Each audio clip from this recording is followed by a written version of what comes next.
Oh, are we live? Yes. I was watching from the YouTube side to see, Oh, okay. but I Yeah. forgot about the delay. Hi, world. We're officially back from hiatus. Agent Chat Live has returned. Oh, hello, everyone. A lot of people saying hi. Hey, friends. Hey, pubbers. Hey, we get to say it still. Oh, wait. Yeah. Can you still not hear us? No, he said, there we go. Oh, okay, cool. All right. So, today, introductions I feel like are barely needed, but I'm Danny, and I got invited because this is why I think. I'm the host of the Shape of a Star podcast, where everyone has a story. We just need to shape it so that we're the star or something along those lines. And today we're here to talk about Sarah N. Fisk, who is a former medical engineer who has made the switch to publishing way, way, way back in 2011. They have worked in the publishing industry as an editorial assistant, author's assistant, publicist, and art director. Sarah is a former Pitch Wars mentor, board member, and agent liaison. They host the podcast Queries, Qualms, and Quirks and have a passion for spreadsheets. Sarah is one of the founding members of Disability in Publishing. Yay. Hi. Yay. Hi. Oh, look at everyone saying hi. It's exciting. Okay.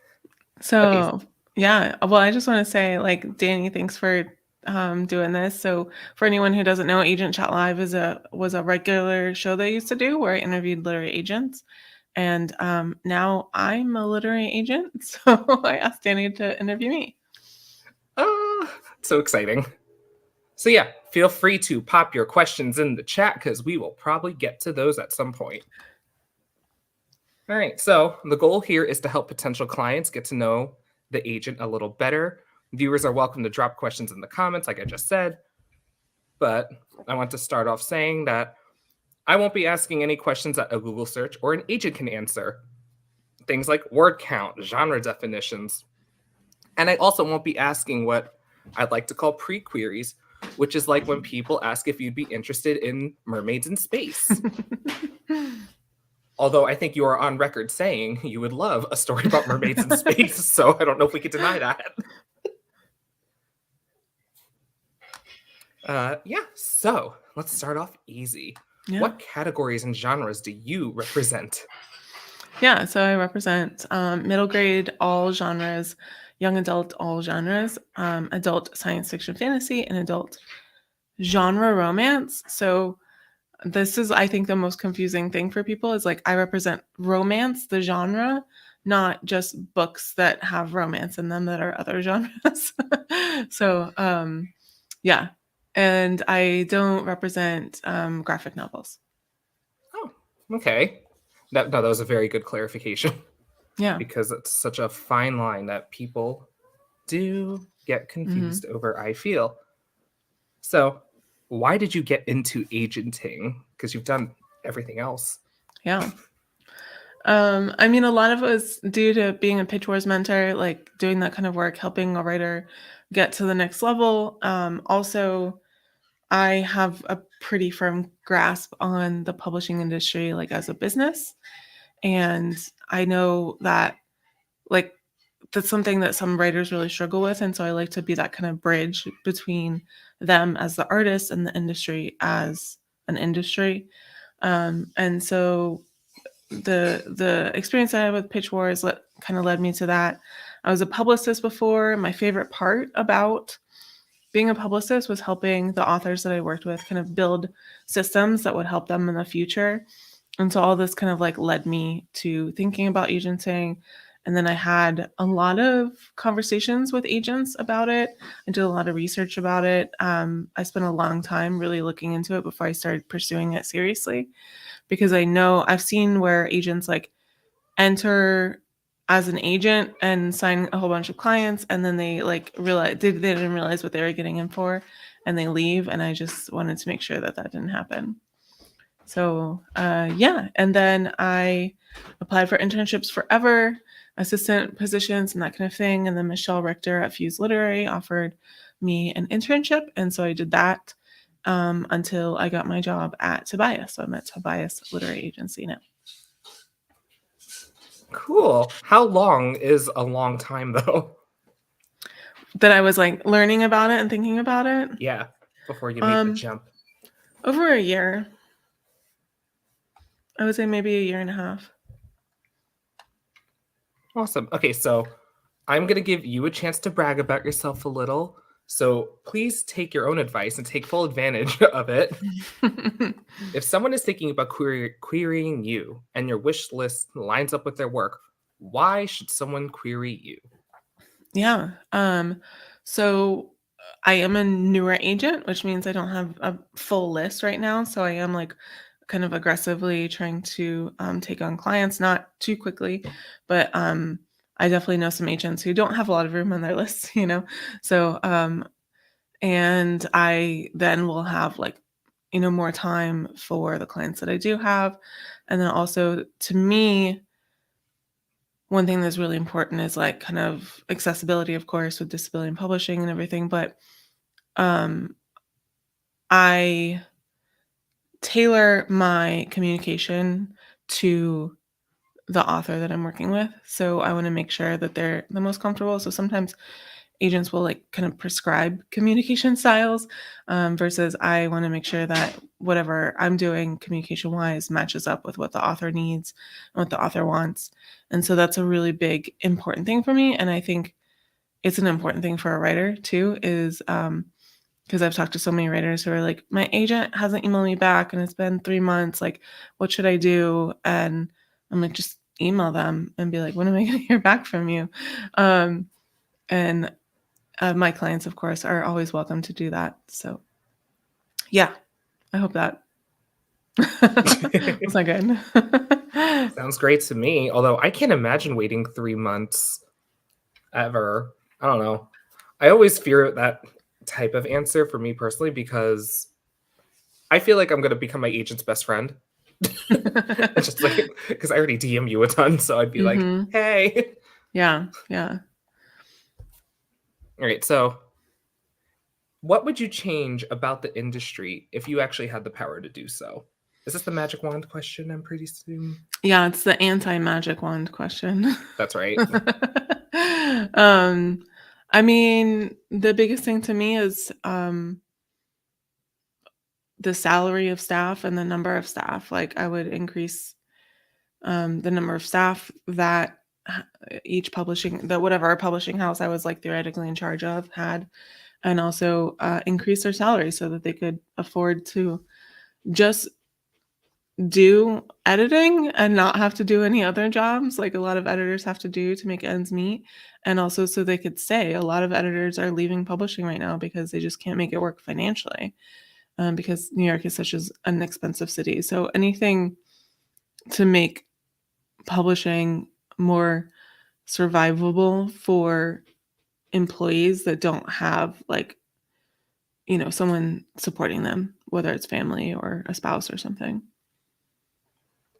Yeah, I remember like listening to the show during the course of the pandemic, and people were excited that virtual working and working from afar was becoming viable. And I was wondering like how that was with the world somewhat reopening up, or I guess depending where you are. It's not reopening up much by me, but Yeah, a lot of the big publishers are at this point where you can come in the office if you want to, but you don't have to yet. I think some publishers are pushing kind of towards that model long term, but some of the publishers are not. They're continuing to say that this is only temporary and you will be expected to come back. So I do think there are a lot of jobs in publishing that can be done remotely easily.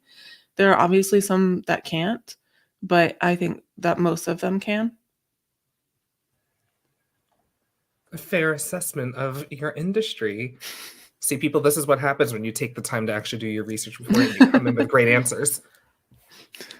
So, if you sign a client, what can they expect after that? Mhm. So it kind of depends on the shape of the manuscript. So sometimes I sign a client knowing that I want to do edits before we go out on submission. And so basically I would try to get my edits to you as quickly as possible. You let me know when you can get them back and we'll start working towards that schedule. And I do say on the call, like what kind of edits I would want to do before going out on submission. And sometimes you get a manuscript that's like ready to go and it's clean. And so we would just kind of almost immediately start building the submission list and try to go out on submission within, maybe a month or two. And then I already talked about my communication style, but I have an intake form and I ask my clients what they prefer in terms of communication, how often they'd like me to check in on them whenever they're writing something new, whenever they're on submission. Do they want to hear about the rejections as they come in, or do they want it like kind of a monthly summary, or do they want details on the rejections? Do they want to know what the editor said, or they not want to know? And so it is really customized. And I, of course, keep all that information in a spreadsheet so that I can find it easily. Here's an off-shot question I've always wondered about you and your legendary spreadsheets. Do you color code them? No, I think color coding is evil. Oh no. Yeah. The only thing I will do is conditional formatting. So like sometimes I'll format something so that like it'll be red if it hasn't been done yet or something like that. But yeah, if you design a spreadsheet well enough, you don't need color coding. This is such an engineer answer. Mm-hmm. It is. I'm sorry. Yeah. When this is over, I'll show you my spreadsheets. So what does that process normally look like for you once a client does sign with you? Yeah, so I have one client right now. So yeah. So basically I'm working on her edits right now and I hope to get them to her by the end of next week. And everyone's mad. I feel You're that. just not designing your spreadsheets well enough. Color coding. Yeah. Oh, I forgot what I was saying. Oh yeah. So I'm working on her edits. I'm going to send those to her hopefully by the end of next week. We'll see what happens. And then she'll let me know whenever she can have those edits done. And almost immediately, because I don't think it will take her a lot of time because they're not big edits, I will start looking at building a submission list. So that whenever she is done with her edits, we can go out on submission as soon as possible. Did you tell said client that they are the first? She knows. Mm-hmm. Woo. Yeah. So just big parties for all. Yeah. Oh, I can't wait till they're on QQQ. By the way, is QQQ an acceptable acronym? Because I frequently just say QQQ. That's what I call it. Mm-hmm. Yeah. So, as we have all heard, and if you haven't heard, get ready. So, this week, Pitch Wars has announced that this is their final year. Sarah was a very integral part of, I wouldn't say the forming, because I don't know if it's that far, but you've basically been there for as long as time can remember. Mm-hmm. Yeah, I was mentor the first year. Oh, yeah, so you were around. Mm-hmm. So, do you care to share a statement on Pitch Wars ending? Yeah, I think so. I think a lot of people don't realize this, that Brenda, the concept of Pitch Wars, that there are a lot of other similar ones now. Brenda invented that. Like she invented the kind of open mentorship program in the writing industry. She also invented Twitter pitch contest. PitMad was the first Twitter pitch contest. There was no Twitter pitch contest before PitMad. And so even though Pitch Wars and PitMad are ending, I think that they're going to continue on influencing the industry, because like we have a lot of other mentoring programs that were kind of modeled off Pitch Wars. We have ones that were literally modeled off Pitch Wars, like they consulted with Brenda to create their program. And then we have a whole bunch of Twitter pitch events that are modeled after PitMad. And so I encourage people to like continue kind of that spirit forward and do what you can to make publishing a little bit nicer, a little bit easier for people. But just because there's been like a couple people contacting them saying they want to take Pitch Wars over for them, or they want to take PitMad over. And I think like Brenda has decided to end Pitch Wars and PitMad, and I think everyone should respect that decision. and create your own thing, create something new, create something better. Like, we've talked a lot about PitMad. We would change the way that PitMad was run if we could, but the problem was it had so much momentum that we couldn't change things because it would be confusing and most people wouldn't realize what had changed and that kind of thing.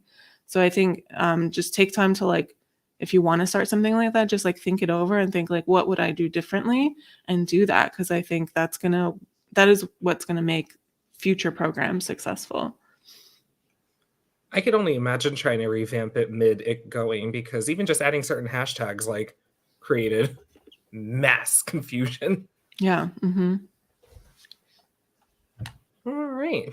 So it's been a while. So you have to remind me, do we take audience questions before or after the quick round?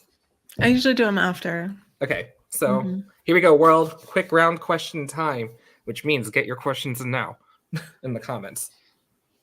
So, what is your favorite snack? Yeah, so this is a tough one for me because most of my favorite snacks I can't eat anymore because I can't eat soy as of a couple of years ago. So I would have said Cheez-Its. I still love Cheez-Its, but I can eat like half a serving without feeling like I have died. And so some of my favorite ones now, I really love Kalamata olives specifically. If I can get Kalamata olives and some like salty cheese together, that's like really, really good. So European. And also I eat Theo makes a salted almond chocolate bar that has no soy in it. And so I usually have those kind of stockpiled at my desk. Do you have any right now? I'm not at my desk right now. Okay. I was like, wait, what do these look like? All right. So since you are such selective on things you can intake, what is your preferred caffeine source? Coffee. I also really, really love Diet Dr. Pepper. You are just a walking billboard for all these snacks, aren't you? Yes. Yeah. I have a Cheez-It shirt too. Which we've frequently seen on this show. In the comments, let us know if you're shocked by that answer. So, what word do you irrationally hate? I know that I wrote this question, but I honestly don't really have that problem. I have words that I hate to spell, and until I was agent liaison was one of them. But now I typed it so much that I know how to spell it, so it's fine. Huh. But I don't really have strong feelings about words. I know other people do. I do. Yeah. What are some you hate? Enjoy. Really? I hate the word enjoy. Huh. I don't mind activity and the act of enjoying. I just don't like the word enjoy. I don't like the word supper. But I also think that has to do with when I was super young. I thought supper was like stone soup only. I didn't realize it was synonymous with dinner, so I thought it was like a specific dinner. And I thought it was just like a bad dinner, so I was like, I don't want supper, I want dinner. And words that I can't spell. It turns out I learned today I can't spell impedes. Okay. And I don't know what autocorrect was changing it to. Yeah. But my coworker was like, what are you saying? I was like, impedes. Yeah. But yeah, let us know what words you hate in the comments too. Because I want to know. What person do you want to read a memoir from? Oh my God, I was thinking so hard about this one today. And so when I ask this question, I usually would say like it could be fictional or a real person, dead or alive. Yep. And God, I don't like, honestly, like Harry Dresden. Like, I feel like he could really write the shit out of a memoir, you know? That's a fictional character for anyone who doesn't know. And I don't know a real person. I'm not a huge memoir person though, so there's that. You know, Harry Tristan is a good catalog. Also, doesn't he live forever, basically? He's really hard to kill. That's all I know. There's been so many books where I'm like, surely he's gonna die.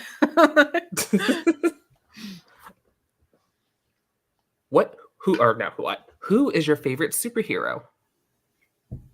This is a good question that I always loved hearing the answers to, mainly because I don't really have a favorite. My niece said Elsa when I asked her this question, and I just thought that was such a good answer because she's kind of a superhero. But I I don't know. I really enjoy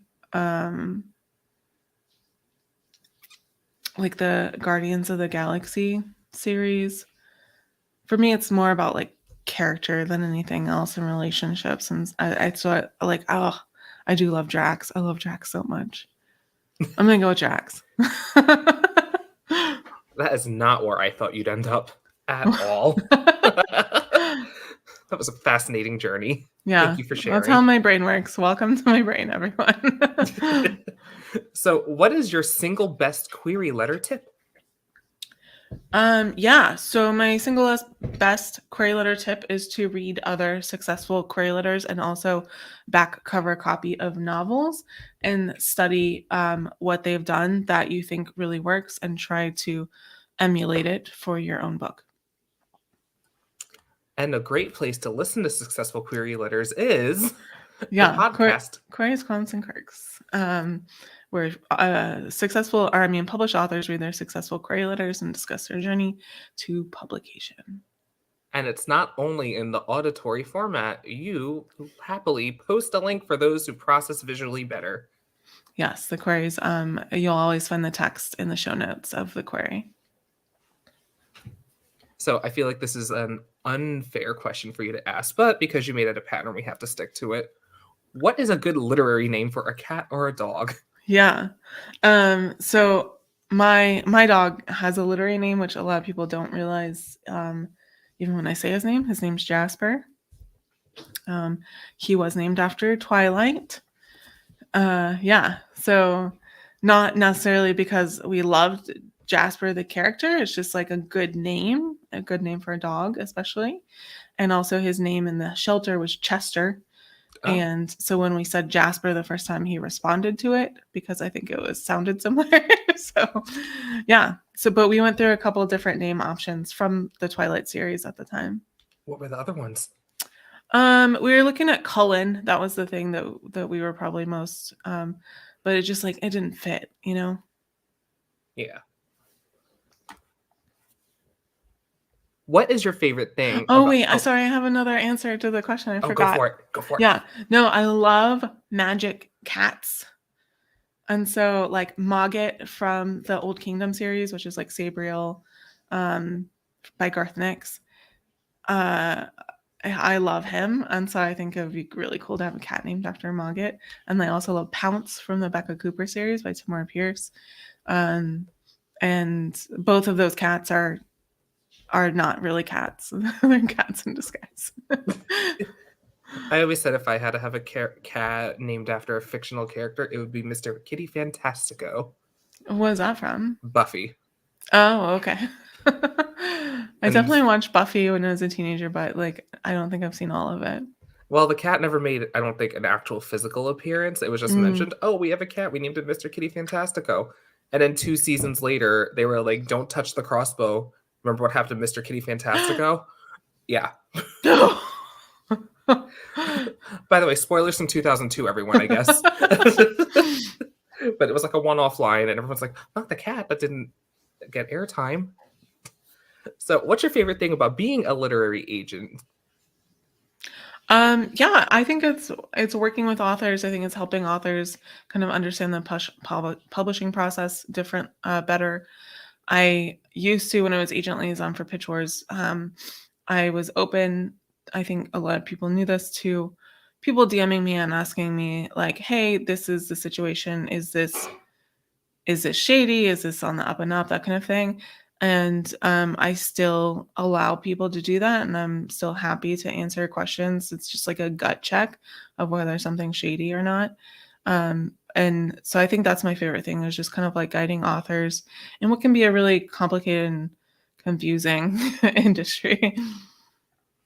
I'm definitely one of those people. That goes to you. Yeah. So, what are the last couple of books you read that you actually really enjoyed? So I had my Goodreads open so I could just like flick it open because I was like, I know I'm not going to remember. Yeah, so I did read Like a Sister by Kelly Garrett, which is coming out March 8th. and it is so good. Kelly's amazing. I mean, Kelly's one of my best friends, but also she's a really good writer. I love the Hollywood Homicide series. And so Like a Sister is about a girl who her dad is like a music mogul, and she's kind of estranged from him, and her sister it was like daddy's favorite or whatever, and was like a reality star, and she finds out that her sister is dead from a newspaper headline. And it seems like no one is really taking it seriously. They think she's died from injecting drugs, but she knows that her sister is terrified of needles, and would not have injected drugs. And so she starts investigating what happened, and it's really good.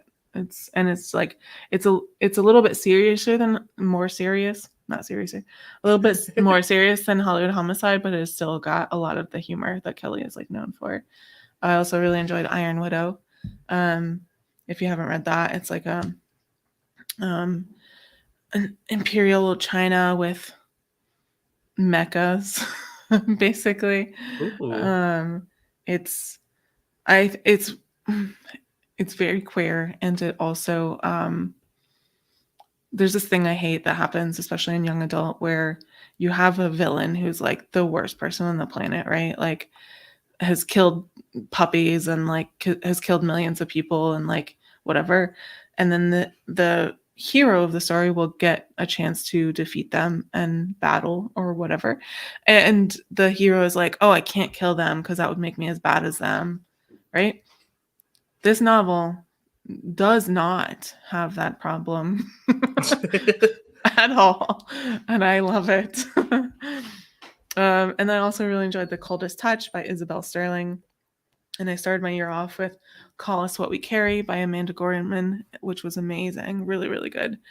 But the last 6 weeks I've been reading for the audiobook award, so I can't tell you any of those books that I read. Oh, another thing we should have thrown in your bio. Yeah. I didn't put that one in there. All right, so that endeth the round of quick round questions. I apologize, it's not that quick. As you know, on my show, they're not quick either. But here we go. We get to talk to the people. So, Yeah. I don't have the power to pull it up on screen. Like Oh, you sorry. do. You're right. But yeah, so at 8:03, Jules asked, I'm curious to know your agent type in terms of editorial. Hey, Jules. Yeah, so I am slightly editorial. I'm not highly editorial. I usually will not take on a book that I think needs a lot of editorial work. What my expertise is editorially is taking a book that is almost there and adding kind of smaller elements usually that will just make it more appealing to the market or more appealing to readers. So, like one of the things that I'm having my client do is there are two societies in this book, and so I'm just having her strengthen like the cultural differences between the two societies, because I think that just gives like a richer reading experience, right?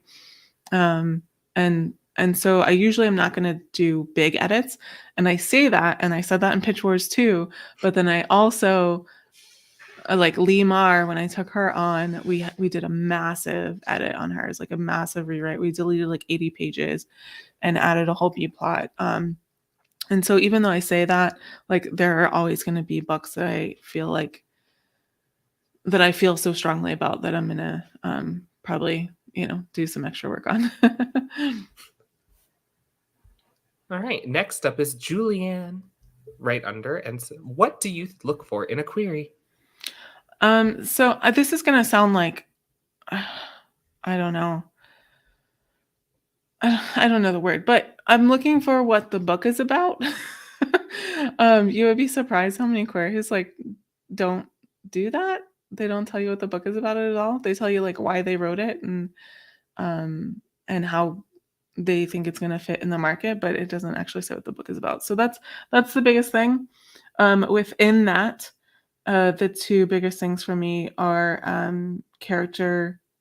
three biggest things are character, conflict, and stakes. I a character that I can kind of latch onto, a character I want to spend a whole book with, right? And then conflict and stakes are what keep you reading. So those are my big ones. Laura asks, what has been the most surprising part about agenting? I think the most surprising thing for me is like constantly feeling like you're behind. Like I don't know any agent who feels like they're caught up and they're not behind, because like submissions just keep coming.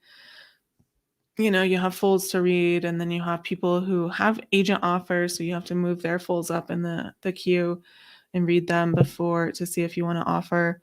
And it just feels like I never feel like I don't have work to do. Hayden asks, I am interested in is it truly important to have your manuscript professionally edited? I've heard it both ways, but nothing was concrete. I think I answered this on Twitter the other day in my last Ask Agent, but you are not expected to pay for a professional edit before querying. You are not expected really at any point to pay for professional editing as a traditionally published author. Self-published author is a different situation. Some people do choose to do that, and if you have the money and you want to spend it on that, then go for it. But it's definitely not an expectation that you have a manuscript professionally edited before you start submitting. What most people do, and what I recommend, and what most people would recommend, is to have critique partners or beta readers read it for you. So those are people that you read their work and give them feedback, and they read your work and give you feedback, so that you do have like some level of editing, but you don't have to pay for it.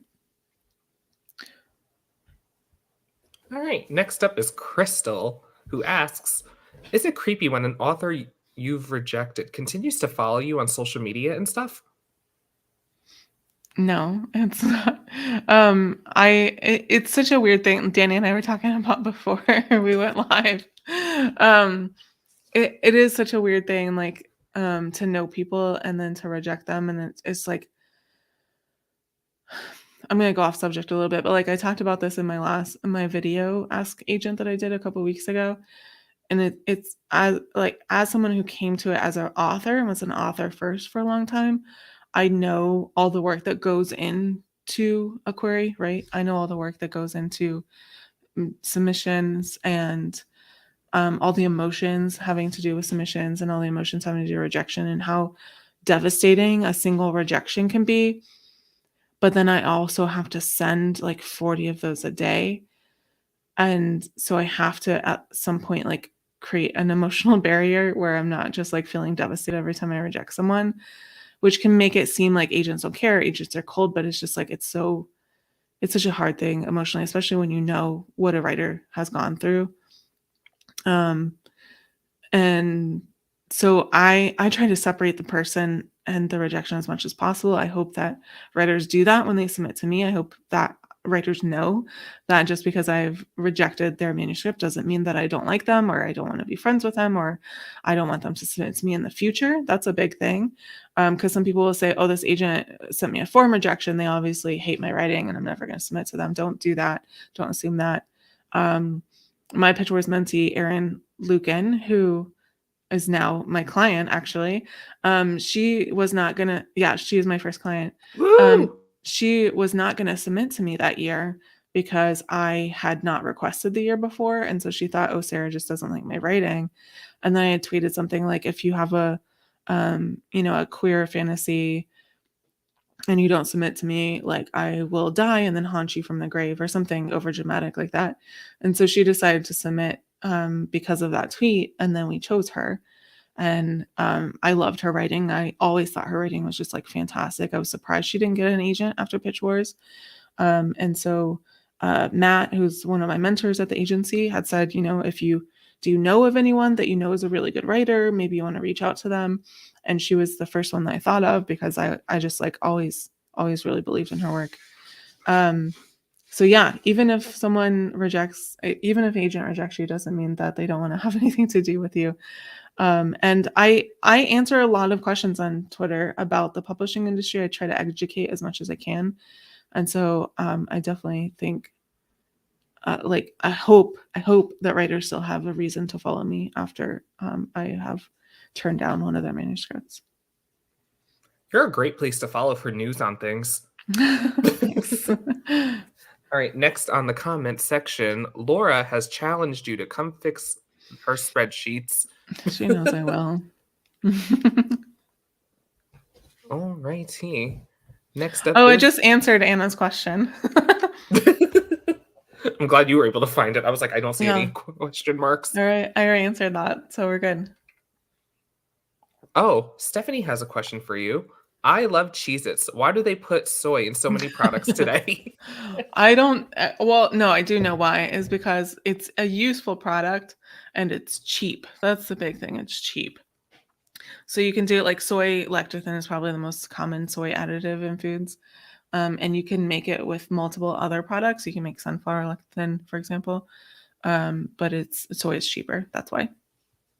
It sucks. I hate it.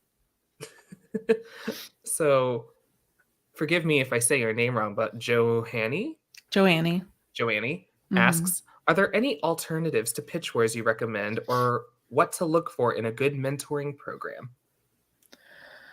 Yeah, I think so the one that I do recommend is We Need Diverse Books. It is a smaller program.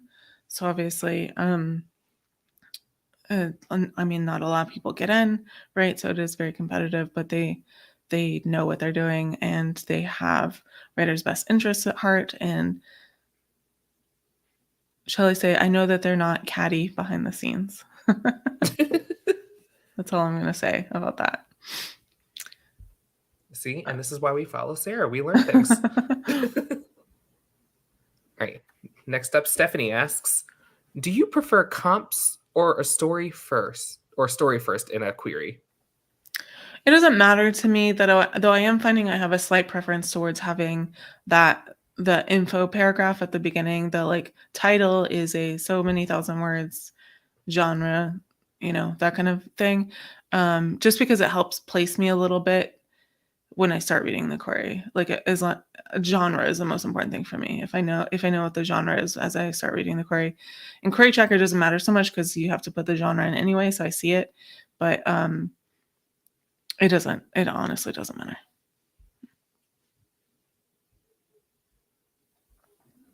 All right. I think we're all caught up with the questions. Oh, okay. Yeah. Hey, Kaylee.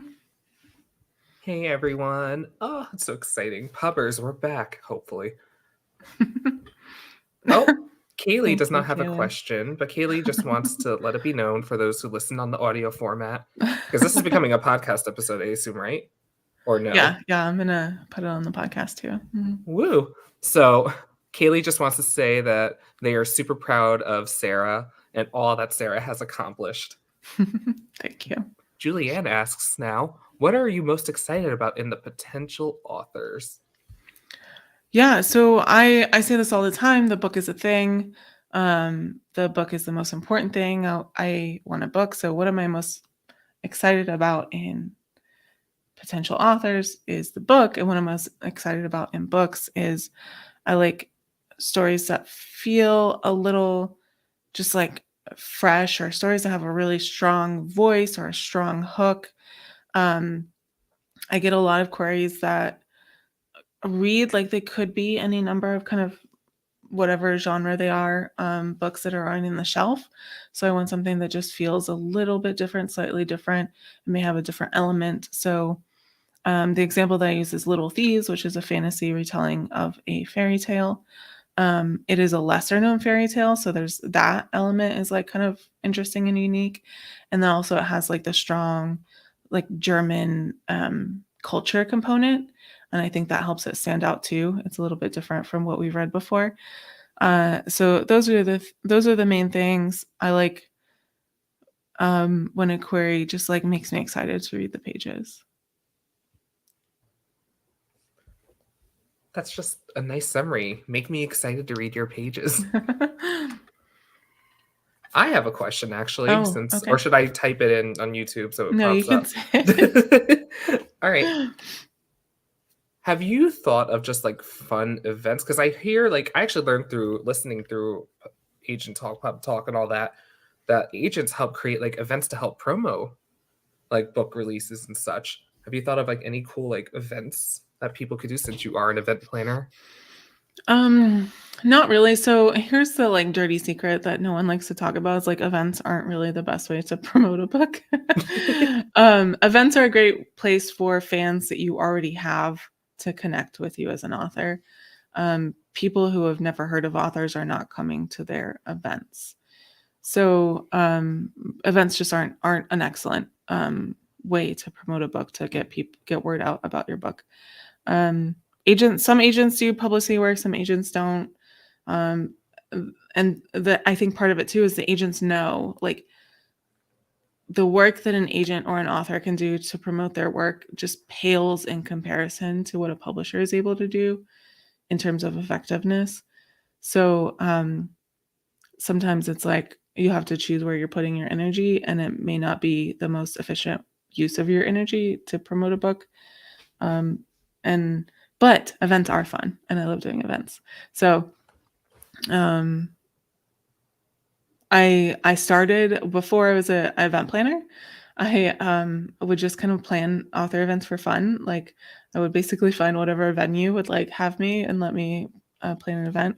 So one of the things that I did was we called it the Sunshine Tour, and so it was 8 young adult authors who lived in Florida, and we went to a couple different bookstores around Florida. So like in Miami and Orlando and Tampa. Um, and that was a whole bunch of fun. And I think it's also part of why I got my job because they were looking for someone to plan author events. So I still like to do that kind of thing. If I come up with like a cool idea for an author event, I will probably do it just for fun. But like I said, it's not necessarily the best effective promotion. So this is now officially the second person that has admitted they got in this industry through planning a book tour. Really? Who Oh, else has said that? Sarah Simpson Weiss. Oh, okay. Yeah.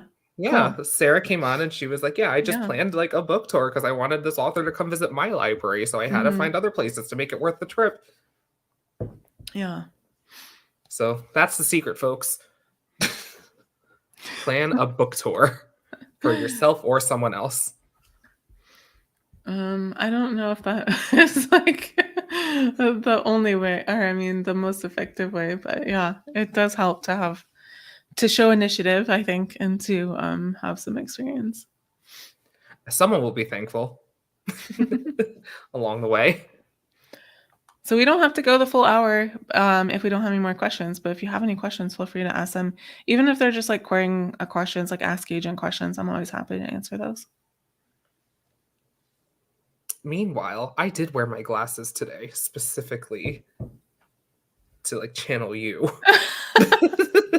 I was wearing these glasses the other day, and my niece is like, "What are you wearing?" And I was like, "These are my glasses." She's like, "No, your glasses are blue."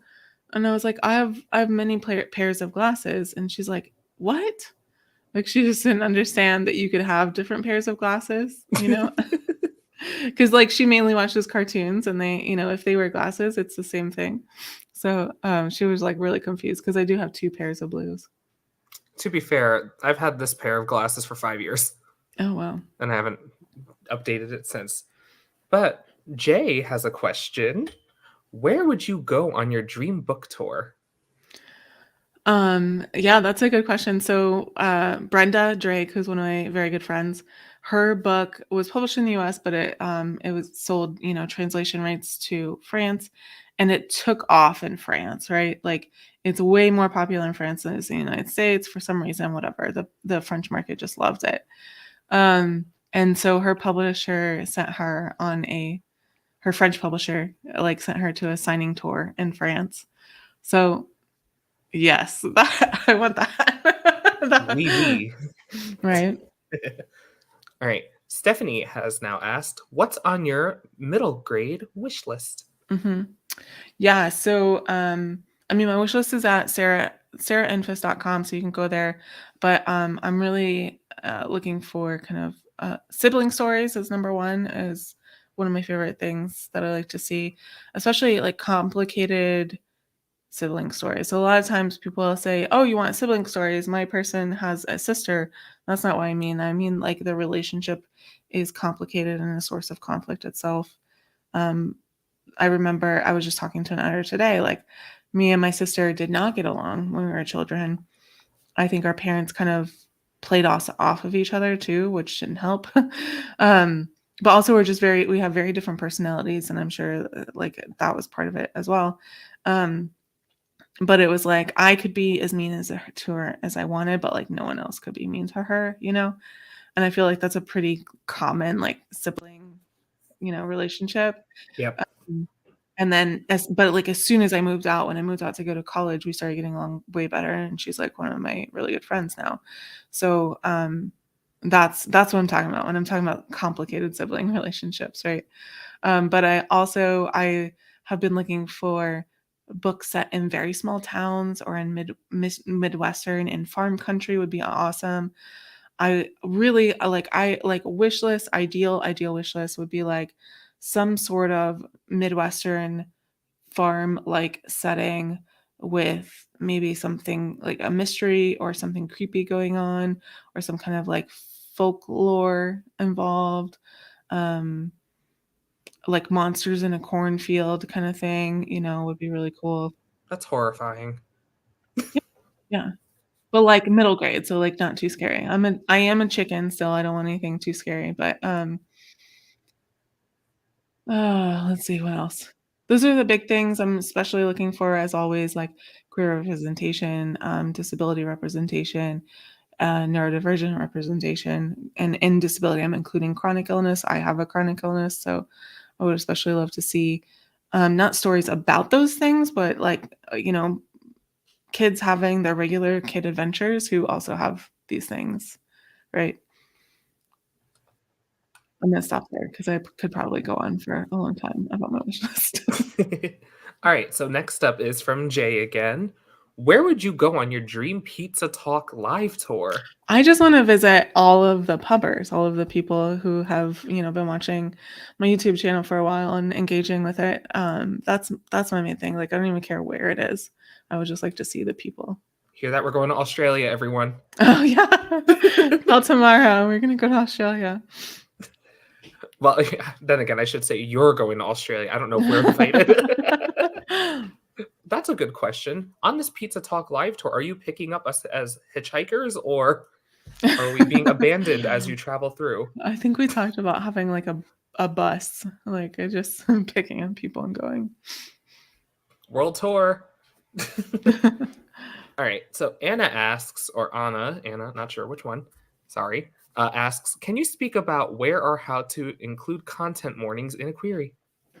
Yeah, so I have a space for them on my query manager form, where specifically I say, please let me know about any content warnings, especially related to things that are particular triggers for me.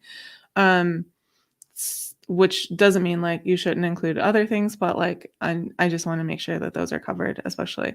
Um, However, if someone doesn't have that on their query form, right kind of like near the end, so you can do it kind of in the same paragraph as you have like the word count and genre and title and everything, or you can do it just right before your salutation. Um, I wouldn't do it after your salutation because a lot of people kind of just like zone out on that. They don't read after salutation. So, and then how to, you just say, there's a content warning for these specific things. Um, or these things, so you can say on the page sexual assault, for example, um, child endangerment, death of a pet is one that I've seen, and you can, if you want to, clarify what is in the pages that you have initially sent versus what's in the full manuscript. So if you have a content for warning for something, but it doesn't show up in the first 3 chapters, which is what I request, you can say, this is in later in the book or whatever. Oh, that's smart. I didn't know you could do that. Yeah. Yeah. Awesome. All right. Julianne asks, what is your favorite science fiction? My favorite science fiction.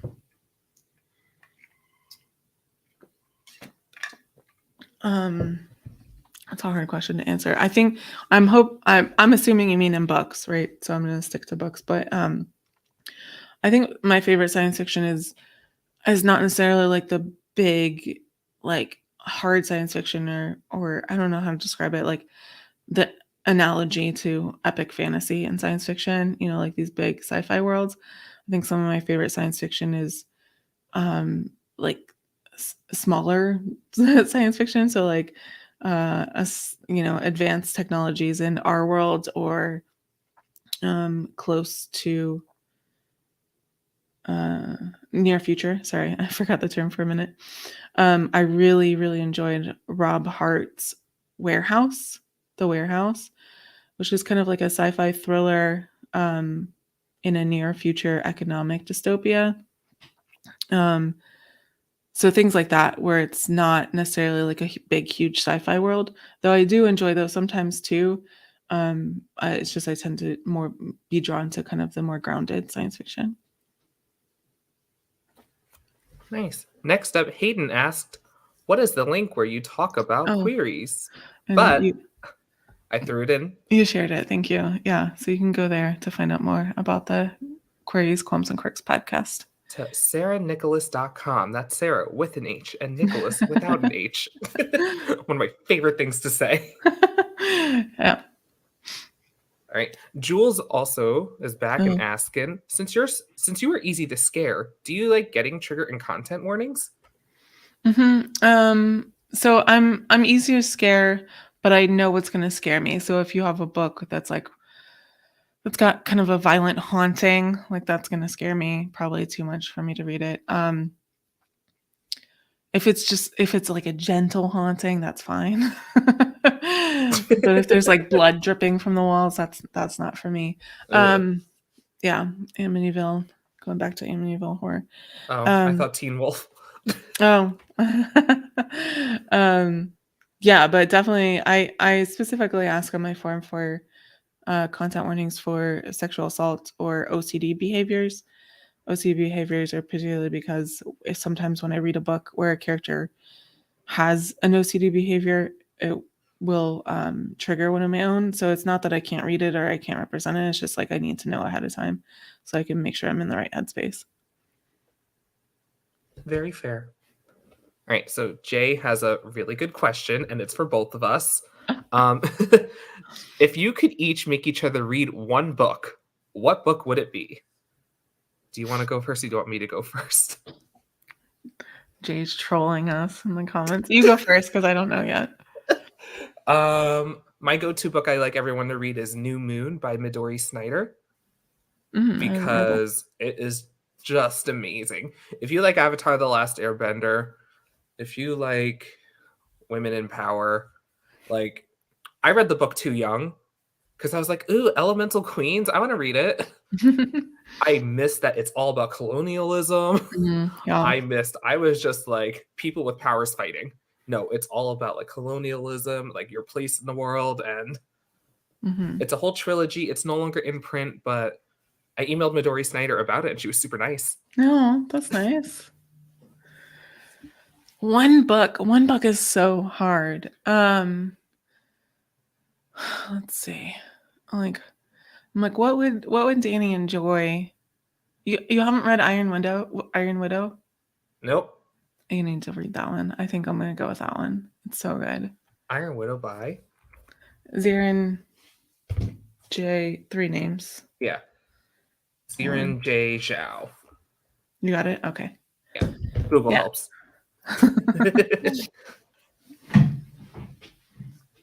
All right. Jules just said, ignore my question. I didn't see Anna. Sorry, Jules. That's fine. All right. Laura agrees with me. Iron Widow. All right. So we are caught up with all the questions now. Yeah. Well, thank you all so much for joining us tonight and hanging out with us and asking questions. And hopefully you got to know me a little bit better as an agent. And yeah. Thank you, Danny, for hosting. Thanks for asking me. Oh. I love being on. I also just linked my own podcast Yeah. in the comments, so feel free to check that out. Available on most major platforms. Yeah, you Still, just had Michael Mammay on there, who's been on this channel several times. this channel, My channel. Agent, Yeah. QQQ. Yeah, he's been on a lot. Honestly, you'll recognize a lot of my guests if you follow this channel long enough. Actually, Sarah's episode 6, so Yeah. Mhm. minimally go check out Sarah. Minimally. Yeah, thank you all so much for coming, and everyone have a good night. Do you want me to do the thing? Yes. Okay. Everyone stay safe, wash your hands, wear a mask, and we'll see you next time. Bye, all. Bye.